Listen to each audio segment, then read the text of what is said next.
Everyone at the Be Awesome Network, welcome to this amazing interview with Grayson Marshall. Grayson, we chatted just a tiny bit before we jumped on here, and I really actually can't wait for this. So, why don't you tell everyone where you're coming from in the world and what you've been up to lately? Absolutely. I'm coming from the 904, Jacksonville, Florida. I've been here since 1989, but it is not home. Home is still Washington, D.C., always will be, born and raised. But I moved to Florida after my basketball career was over, and I was trying to figure out what to do. When I share my story about transition, and this is why I'm so adamant about helping people, Lori, is the fact that if I looked at my life, I had the quintessential good family. Two-parent household. Both my mothers were college educated. They were both academics. My mother was a principal. My dad was a teacher. My sister's the current head of online education for the Department of Defense. So I grew up in a house where academics was non-negotiable. Being able to articulate and speak was a requirement. So I felt like I was positioning myself to be productive in the world when I chose whatever direction I was going to choose. And what I found was being athletically gifted, I was able to give myself better options, be able to go to college and play college basketball, actually have a great, successful career, inducted into the Hall of Fame, and named an ACC legend in 2016. And I'm in my high school Hall of Fame as well. So I did extremely well athletically. And my misunderstanding was that would translate into success after post career. Well, the techniques and the tools may be semi-transferable, but the mindset wasn't. Because when you approach your life with something to fall back on, what I found over the years is when I have something to fall back on, I'm never fully all in on plan A. My mom and them set me up for plan B, which is what they believe should be. But when you think differently, and you think very conservatively. And again, they came out of a different time than I came, but that's not what I wanted. So because no one ever talked to me about my passion, no one ever talked to me about my purpose, I began just like everybody else to find a career path that I thought would be financially good for me and the life I wanted to live, which was I wanted to go into law. But once I got out of college, I was like, I don't want to read because I never knew the value of reading. Because for reading for me in school was just to pass the test. It was never to get information. So to be an entrepreneur, to have an entrepreneurial mindset, to have a business mindset, it takes intentionally wanting to learn something different. And at that time, I didn't want to do that because everything that I'd put in me to learn wasn't serving me anymore. So that's why for the last years of my life, last 20 something years of my life, I've made it a point to work with people that are in that same dilemma, especially athletes transitioning out of sports, but people transitioning out of divorce, people transitioning out of career moves, everything that they have to adjust their mindset to. Because Einstein put it like this, he says, you can't fix a problem with the same mind that created it.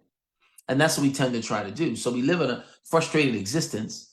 And what we tend to do is we tend to double down on motivation. And what we find is that that's fleeting because it doesn't last. And it doesn't last because it is you battling everything external. When I do my coaching, and my coaching is completely different, my coaching is really based on you understanding the perspective that you're currently in. I subscribe to motivation too when I didn't understand what I was doing. Now, that doesn't mean you don't have to be motivated. Yes, you have to be. But that can't be where all your eggs are because motivation doesn't last because it's based on you being inherently good and everything bad happening to you, right? So we talk about that. So life isn't happening to happening to you. You're happening to it. Well, again, that's a motivation flip that you're trying to add to it. There's an element of thought called moralistic therapeutic deism, which literally is the premise for motivation. And it is the fact that I have a belief system that I'm inherently good and everything that's happening around me is the problem, right? So therapeutically, I have to deal with that. Moralistically, it's based on who I am. I have to deal with this. And then there's an element of deism that says there is a God. At the end of the day, what we don't do is we seem to use God as a last resort or a life preserver. When you take this philosophy on, what happens is that you sit in the middle of it and you battle everything outside of you. And what you don't realize is that the things that are outside of you are going to be constant. They're coming at you. That's why it gets so tired being motivated, being motivated, being motivated, and positive affirmation after this and positive affirmation after that. Not to say those aren't good, but if that's all you're using, you're going to get tired. What has to happen is that you have to begin to understand, and for me, it's based on my faith. Faith says that we're not inherently good, we're inherently bad. We're born into sin. We have problems to begin with. And the lack of addressing those is the reason we can't fight. So you're fighting with a bad set of tools, basically, or you're fighting with weighted gloves and you don't have the weighted gloves. So for me, I talk to people about number one, what is your purpose? Because most people think what they're doing successfully is their purpose, and 9 times out of 10, it's not. It's not even their passion. It's what pays their bills. Right. When I talk to men most of the time, I share with men the fact, Lori, that man's obligation or responsibility becomes greater than their creativity. Genesis 1 and 26 in the Bible talks about us being made in the image and likeness of God, right? So if we're made in the image and likeness of God, that means by nature we're creators. Responsibility makes us dilute our creativity and go into responsibility. Why? Because I have a significant other or a wife. I have family, I have kids. So now I'm walking outside of my element to begin with. And I find it amazing because we're the only creation that God made that does less than what's required. And we're always wanting to be something we're not. For example, I don't believe a tiger ever wakes up wanting to be an elephant. I don't believe that. You know what I'm saying? I don't believe that a bird wants to be a whale. You know, that's not, they wake up doing what they've been called to do, period. Right. And they max it out every day. We don't do that. We literally meander around life trying to figure out what it is we're supposed to do. We take on what someone else has said maybe we're good at, or what we tested good at, or what we seem to have a inkling for, or a gift for, and we run with that. Now, sometimes that lines up, but the majority of people, that just doesn't. So we live in this existence where, who am I? And we wake up with that every day. I'm not talking about what your name is. I'm talking about what you're supposed to do. If we say bird, we know exactly what they do. If we say elephant, we know exactly what they do. You say us, you got to ask us what we do. And the majority of us don't know, right? So we're literally trying to figure it out. We're creating personas. We're trying to fake it till you make it, which is the worst affirmation ever created in life. And now we live through this. So in the meantime, while we're figuring it out, we get into relationships. We have children. We enter into marriages that we did not really prepare for the right way. Because we weren't ready. We thought we were, or we thought our biological clock was in a certain place. And that was what happened to my marriage personally, is that was a big thing for me. And that's what led me into missing some obvious things that I shouldn't have. But the one thing I will never do, Lori, is I will never blame anybody else. I will always look at it and own complete ownership of it. Even though the contributing factors of it were intentional outside of me, they were deliberate, they were calculated. I have to look at me, because at the end of the day, that's the only person that can resolve the issues that I have internally so that I can battle better out externally. Yeah, that's good. So when you're working with people, because obviously you like to work with people because you've been through a journey and you've learned some lessons that you want to pass along to them. And I guess over the years, you've probably been able to identify certain key signs of certain ways that people might have a mindset around either shame or blame or victim or things like that. So how do you help someone who is in that mindset? Because you've obviously worked on your mindset a lot. So how do you help someone kind of shift that mindset? Like I personally have a positive mindset. So I don't shame or blame and look at problems. I try to find the silver lining. So I know it's there for my good because I'm going to learn from it. It's a Right. struggle. Correct. Um, so I've been able to kind of curate my own ability to do that. But how do you help someone who really like has no idea how to flip their script? I think the biggest thing, Lori, is to get them to identify that the majority of what they're facing is emotional. Most of them have calculated it into their way of thinking, and it becomes who they are. They have to step back and identify and understand that it's emotional. I tell folks all the time, if you want to change your life right now, you can do it almost instantaneously. But you have to be willing to do two things, and you have to be able to do these two things. And number one is have no emotional attachment to any outcome. And number two, have no time frame for things to happen. That's good. But the problem is that those two elements have been embedded into almost into our DNA, right? So every choice we seem to make in life is involved or influenced by emotion. Everything that we tend to do in life is based on a time frame.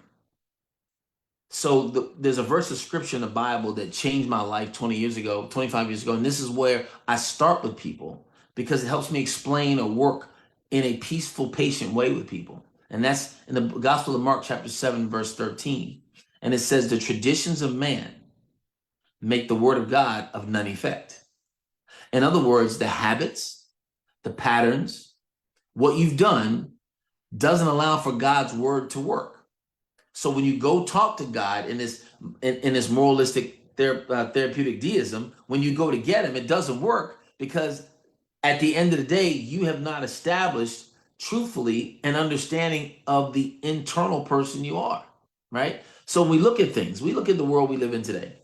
It is emotional as all get out. And most of our decisions are based on how we feel about something. And ultimately, feelings aren't facts. But when they're driving your behavior, that's what you end up making a conscious decision about. And it's really not true. It's just based on something that you've decided is your truth. And again, these are other words and other labels that live in us today that make it tough. Live in your truth, speak your truth. This is this self imposed selfishness that we're greater than anything that's out there. What you say matters more than anything, Lori. Well, now we're getting away from a moralistic standpoint. So we're getting away from the things that used to be embedded, they used to be real, they used to be true in our lives, and now we're doing it on our own based on how we feel. So literally when I talk to people about helping them, I want to get them to understand that first. Now, are you willing to take things and look at them from a different perspective, non-emotionally? If they're not, I can't help you. Yeah. If you are, then we can look at some things because it's going to take a deep dive into you. Because the main question I ask people when they talk to me and we begin to have dialogue, where'd you get that from? Whatever comment or statement that they give me, where'd you get it from? I want to know where they're sourcing what they deem as credible in their lives. Because most of the people don't know where they get it from. I'll take politics.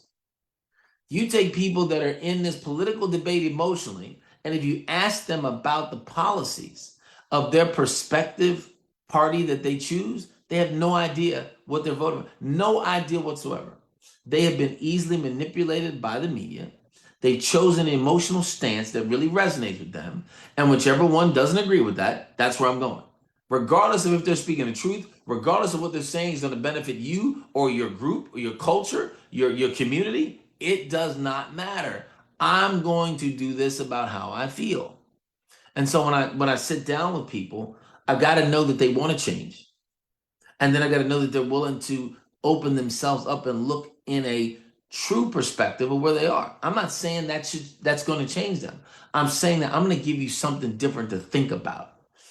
And so for me, that begins the awareness because you can't change without awareness. You can't change without knowing that there's another way, right? So I just want to present to you that there's another way. It's the same thing with my faith. If I'm going to present another way, I've got to present the gospel. There's another way. You don't have to live this way. Now, the way I'm going to present you doesn't make it easy to live this way. It just makes you have a different approach to living this life. And that's what I believe that people need. And that's what they're not getting because we are so inundated and stimulated by this emotion, and marketing and systematic narratives literally cater to that, and we become victims of it. That's why you have people with 30-year relationships getting divided over a presidential race that neither one of the people got anything to do with. You could care less about you, but I'm losing a relationship over this. Are we kidding right now? Right. Right. So what would you say to someone who tells you, I don't base my decisions off of emotion. I'm not an emotional person. I'm very logical. I weigh all the facts, all that kind of thing. I personally, I struggle with making decisions from emotion because I'm a very like I'm just a sensitive person. But I know people who would say, I'm not basing my decision off of emotion. What would you say to that? So people who want to get all the facts are overthinkers, right? And they're not operating in faith. They're operating in their own deductive reasoning to come up with an answer that's plausible for them. And again, I go back to my faith. Romans 8:28 says that all things work together for the good for them that love God and those that are called according to his purpose. So, Lori, if all things are working together for your good, then I contend there are no wrong decisions. We're literally in a world where we are so outcome driven, we're afraid to fail, especially if we've attempted before. So if failure is a possibility, I don't want to do it. Well, that comes from rearing in school. School taught you that failure was bad. So you Right. want to avoid failure at all costs. Well, the essence of the matter is the only way to succeed is through failure. So we've been taught how not to succeed in this fear of failure. So if I have a fear of failure, then I'm worried about every decision I make. The freedom that comes with there really not being a wrong decision, it makes it easier for me to live because what I do is I just go make a decision. Right. When I make that decision, two things happen, and this is the simplicity of life. When I make a decision, Lori, I get a result, and then I'm able to restart. That's it. It's I get a good. result. Whatever the result is, I get it. And again, what I don't do is I don't grade the result. What we tend to do is give it a grade. Why? Because school taught you to assess it and measure it. I don't give it a grade. I look at the result. If I keep doing it that way, is it going to improve? If I have to do it a different way, is it going to give me another perspective? That's my thing. And then I restart. I don't waste time on trying to figure it out. Now, if I have to improve the methodology, I may dig deeper into figuring out if I'm on the right track, how to make that and refine that better. But at the end of the day, it's just about the next, it's all about the next move. It's all about the next step. We get bogged down in this critical analysis of ourselves, which creates its own insecurity. So now I don't want to do anything. So if I've apparently failed at two other businesses, this third one comes, it resonates with me, I feel good about it. I'm hesitant for doing this one. It falls in line with everything me. Why? It's not because this opportunity is bad, it's because the other two failed. Right. And this is what I miss. So the overthinker for me, I take down that path. Yeah. Yeah. So you want to learn from your mistakes in your past, but you don't necessarily want those kinds of things, those mistakes or failures to inform your future as far as, yeah, keeping you from moving forward. Your past is a reference, not a residence. Stop living there. It's a Yeah. reference, not a residence.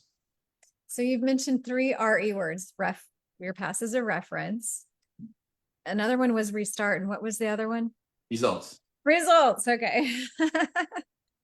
Alliteration is a good thing in coaching. So it gets you stuck, it gets you put into words and perspective. And for me, the more I can make life simple, the easier it is to execute. I didn't say the easier it is to win, the easier it is to execute, right? We live in a world, Lori, that pays great money for our willingness to fail. The best baseball players in the world get out 7 out of 10 times. They don't go to the plate wanting to get out. Yeah. They get paid because they're willing to fail. They don't want to, they're willing to. The best basketball players in the world miss 6 out of 10 shots. They don't get paid for missing shots. They paid for being willing to miss while I'm executing my best effort to make. When we look at society in of itself, the greatest winners are ones that were willing to take the risk. I'm willing to lose. You have the majority of people who, because they're indoctrinated with losing and failure being so bad, they're not willing to do it. That's why I share with people that success, if you choose it, is not hard to get because there aren't many people trying. It's not crowded at the top of the mountain, it's crowded at the bottom. Right. And we just have to understand that that's what it is. But to get to the top, it takes us separating from some people. It takes us applying some different principles, and it takes us consistently executing them mentally first, and then actually applying them in the world second. We have been trained not to apply anything because school taught us, I'm going to give you some more hours, some R's. Read, recite, repeat, and respond. That's what school taught us to do. Read Right. something, recite it if I ask you, respond to the question, read, recite, repeat, and respond. That's what they taught us to do. And that's what we tend to do in life. And if I don't have to do that, I don't want to learn. And so the onus for our success is always going to be based on how we approach it. And if you don't think there's anything wrong, if you've already given up, if you've failed enough times, and you've learned that where I am is where I'm going to be, I can't help you. So I tell folks, Lori, all the time when they come to me, and I'll say, and they tell me what they're facing. And what I'll let them know is that the greatest adversary that you face is nothing you told me. It's not a spiritual devil. It is not the economy. It's not race. It's not politics. The greatest adversary to us fulfilling what we're supposed to be in life is comfort. And we live in a society that pushes us towards comfort in every way. Facilitation of acquisition of information, ease to get around, working out has changed. AI, I mean, we live in a world where comfort's easy. Well, when I make you comfortable, you're no longer a threat. Right. And we live in. So that's the greatest adversary we have is fighting comfort. When we start a career, Lori, most people want to do what? Retire.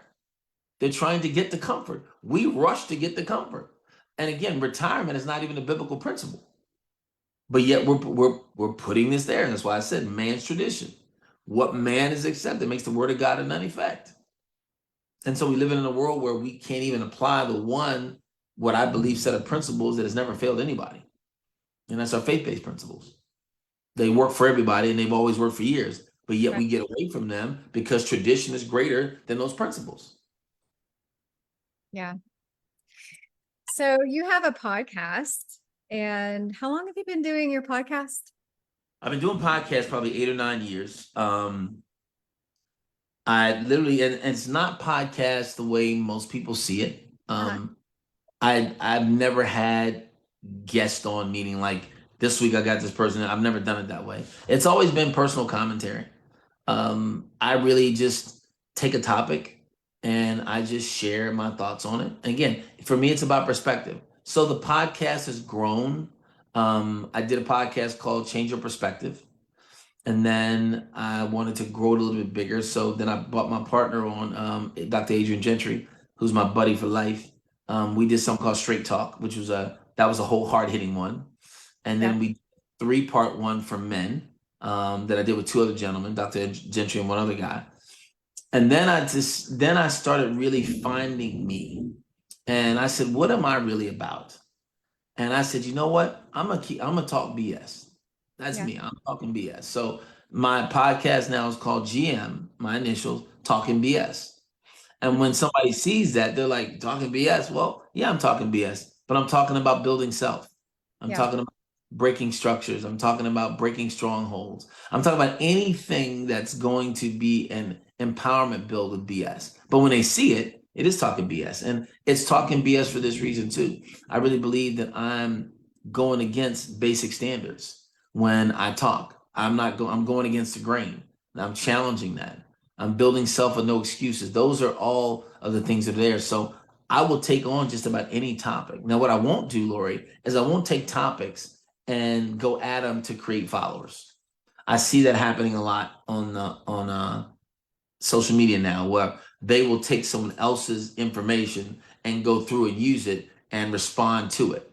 That's just not something that I want to do. I just want to be able to have creative commentary that I come up with when it comes to me sharing with people. So 9 times out of 10, I drive Uber part time sometimes, so I get a lot of content out of my car, having conversations with people. And a message just come to my head. I'm like, oh, I got to do that one. I did one the other day. I was thinking the other day, and I said, entitlement is not empowerment. And I'll come up with just those topics as I'm talking to somebody, and maybe it'll come out while I'm talking. I'm like, oh, this podcast, entitlement is not empowerment. And it really will deal with some element of the world today. Now, I could include examples of what's going on right now to show that or illustrate that, but the topic is entitlement, it's not empowerment. And I really want to get to a practical conversation where this is what we're talking about. Is that really faith? Is what you're doing really faith? Is this your calling? Well, do you even know what that is? It's those kinds of things that I want to bring people to a place of don't get sucked into the world and just become another robot. Right. Figure out what it is. But that's a challenge, that's a charge to you. And that's something you have to want to do. I can't make you want to do that. I Yeah. can only present that. I believe this, Lori, that the world belongs to them that are willing to change their mind when the facts have been presented. So I just want to present you a different set of facts. Yeah. And I can support them, I can document them, I can share them. But I'm going to tell you that the majority of my approach to life is going to come from my Bible. Yeah. Now, and it's not beating you over the head with some legalistic rules. What it Right. is saying that this book has stood the test of time, whether you believe it or not. It is a historical book that has stood the test of time. That's unbelievably accurate in so many ways, Yeah. and I use that as a foundation, and Yeah. that's what I do. No more, no less. And it's Yeah. served well, and it's served a ton of people well. Yeah. Amazing. Well, I'll ask you one more question before we end our time together.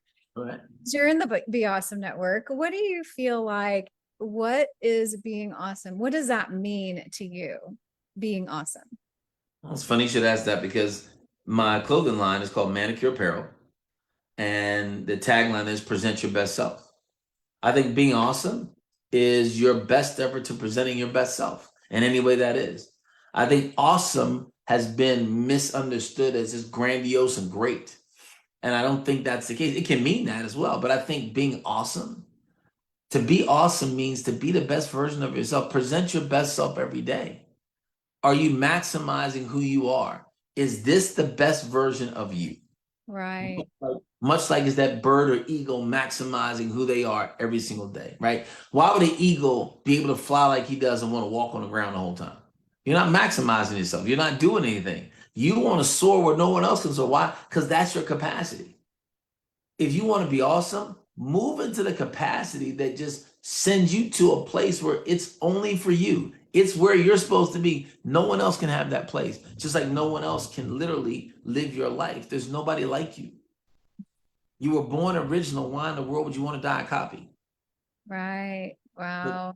that's what we've been taught. School taught us to be as alike as possible when that's nowhere near what God wanted for us, right? So again, it is the actual challenge of that whole thought process. Why am I like that person when God made me a separate way? And why can I not be okay with that? And we're not okay with that sometimes, Lori, because it may be your color. It may be your family history. It may be your financial situation. All these things that seem to be reasons people measure you that really have nothing to do with you presenting your best self. Because even in some of those areas, if you're challenged financially, you can still present your best self based on that money. You can present your best self based on your divorce. You can present your best self based on getting laid off your job. You can present your best self because that's what you're given. Again, we're the only creation of God that does less than what's required and doesn't do all of what we're supposed to do. Right. Wow. Well, that's amazing. That's awesome. An awesome definition of being awesome. Grayson, I really appreciate the time we've had today and all the wisdom that you've shared. And you are awesome. I just want to say that you've learned, might I say, cornered the market on how to be your best self. So I'm glad that you're a coach helping other people do the same. So Absolutely. thank you for coming on today. Thank you for having me. I wish you continued success. I see you're pumping out like 18 interviews a day. So I'm watching, I'm loving it. So you keep doing what you're doing, keep focused on where you are, and just Yeah. never get frustrated or never get satisfied. Yeah. Just moving forward. Absolutely. Really good advice. Thank you so much. And for those of you who are watching or watching watching now live or watching the replay, I just want to tell you that you are awesome. You can be the best version of you, and you are uniquely created, just as we talked about. And we can be awesome together. So that's what this is all about. Absolutely. No Yeah. reason not. Well, thank you again. We're going to end the broadcast here. We'll chat a little bit after, but thanks everyone for watching and have an awesome day. See you guys.